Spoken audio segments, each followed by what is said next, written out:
Obedience is not just about actions, it's about intention.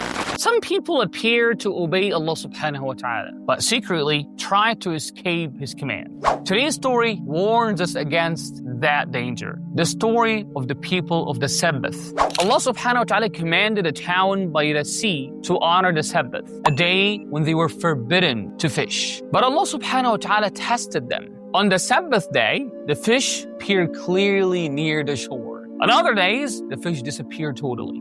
Allah subhanahu wa ta'ala says, "Thus we tested them because they were definitely disobedient." The command was clear. The test also was clear.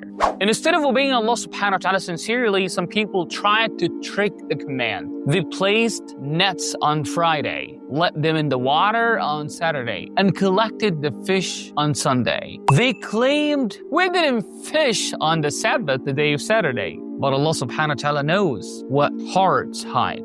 They followed the letter of the law, but broke its spirit. The people of the town were divided into three groups. The sinners who broke the command of Allah subhanahu wa ta'ala. The believers who warned them and advised them not to do so. And the silent group who said, "Why advise people Allah subhanahu wa ta'ala already will punish anyway?" The believers replied, "So that we may be free from blame before our Lord subhanahu wa ta'ala, and perhaps they might fear Allah subhanahu wa ta'ala." When the sinners refused to stop, Allah subhanahu wa ta'ala punished them. Allah in the Quran subhanahu wa ta'ala says, "The apes despised. They were transformed as a sign and a warning, a lesson for all who come after them."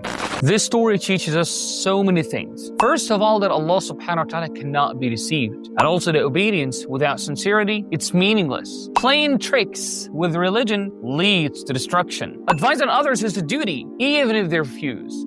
Allah subhanahu wa ta'ala looks at the heart before the action subhanahu wa ta'ala. They tried to escape Allah's command subhanahu wa ta'ala, but they could not escape Allah subhanahu wa ta'ala Himself. Stay with us inshallah for the next story. A story that proves Allah subhanahu wa ta'ala's absolute power. Stay tuned for the next story from the Quran. Assalamu alaikum.